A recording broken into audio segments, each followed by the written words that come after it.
weren't here for that session. So we just basically went through each of our guiding principles. Let me print this down. Everybody see that okay still? Okay with that? Okay. And we just literally took each one of these and talked a little bit about what they meant. And it was interesting that when talking about some of these guiding principles and actually saying them out loud and actually seeing it on the screen, it took on a little bit different meaning than what we may have initially thought that was. And just by virtue of going through that exercise, I think gave us a little different perspective on our guiding principles as we went through those. So we have completed that work, and basically this comprises of the first 2.5 pages of the policy. And I'll just kind of fast forward. Can you say a different perspective with what particularly popped out? Well, I think as we looked at the difference between the homeschool and the magnet schools, these two right here, when we looked at what describes the magnet school, and some of the reaction as a whole was, well, shouldn't that fall under the homeschools? Those are great things to have. Shouldn't that be a part of our homeschool definition, for example? That's just one example.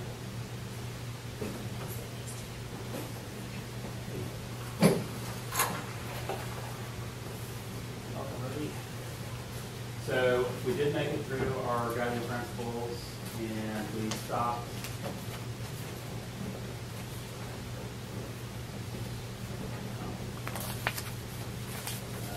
right here, which is our student assignment plan policy.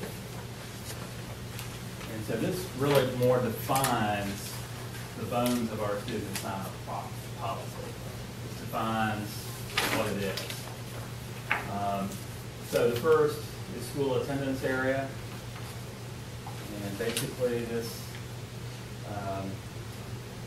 defines how those are developed by using the guiding principles, and that's why the guiding principles are obviously very important. As staff develops new attendance boundaries, and typically that is in direct correlation with the construction of new schools. And with new schools, we need new boundaries, and oftentimes that impacts either one or many school boundaries. How much discussion was there about the diversity aspect of either the decision-making matrix or the tenets of the guiding principles, particularly as it relates to high-poverty schools? Was anybody on who was there last time want to? We didn't really touch diversity that much in the last discussion. And basically, when I tried to bring it up, it pointed to the policy, the assignment plan policy was where it was to be effective, which is why I'm working on it. But diversity wasn't really discussed in depth. Any other thoughts on that? Anybody else?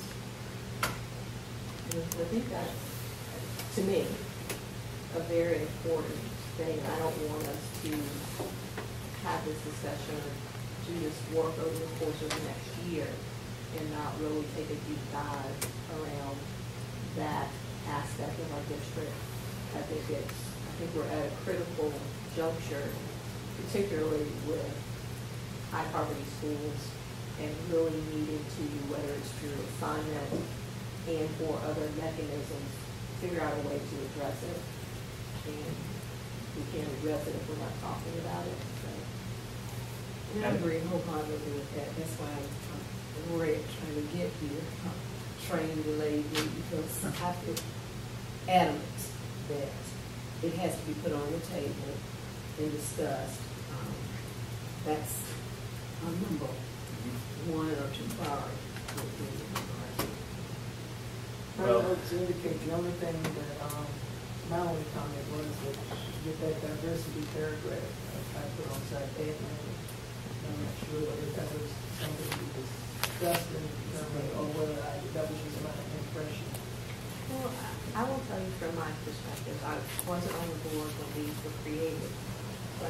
part of all of the conversations except one during the comprehensive case for review. And diversity was an extremely high priority that I heard from the community. And when these guiding principles were released, I was quite frankly surprised at where it fell in the pecking order based on the conversations that the community members had at all of those meetings, and was disappointed. But I think that we definitely need to look at it. I think the language that you were saying is very, I think what it reflects, if I'm interpreting it, is that it simply reinforces what we already questioned, or we are already saying we need to take a deep dive into. I mean, we did talk about of the school feeder areas in order to right. create diversity. That doesn't too much happen. That's oxymoron almost. One thing that I've expressed to Scott that I have concern about is unfortunately the lack of diversity in the economics tend to fall into the category of the state rating of the schools and the grade of scores that the schools have gotten. And we do have areas in our community where kids are going to have schools in elementary, middle, and maybe even some in high school. And so that to me is completely inappropriate for any student. I mean, you know, in the big scheme of things, somebody's going to have to go to a low school once in a while, but you shouldn't consecutively put children in schools that are scoring low, because by logic, you would expect them not to achieve the right education level in the graduate. So I think that when we get into the discussion of diversity, I think that we also need to make commitments about raising up these schools that we have that are at the F level, and then work our way up and set a goal to get all the schools in the system is perceived by the state to be C or better. And I mean, maybe that's pie in the sky, but I think that's a commitment we have to make as well as looking at diversity. Well, I don't disagree with you. I mean, that was a big part of my issue with the K-8 schools, is that the achievement levels were so low, and we're committing a child to 9 years of that environment and that reality.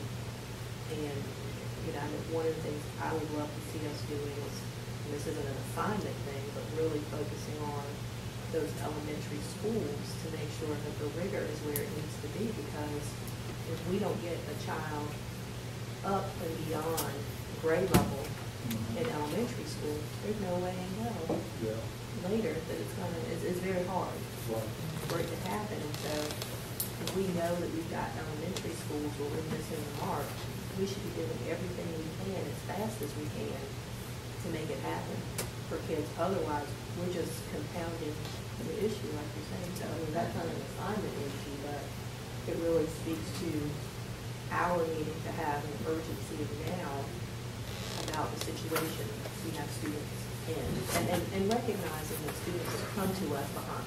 Yeah. You know, we know that. I think I hear the word rigor.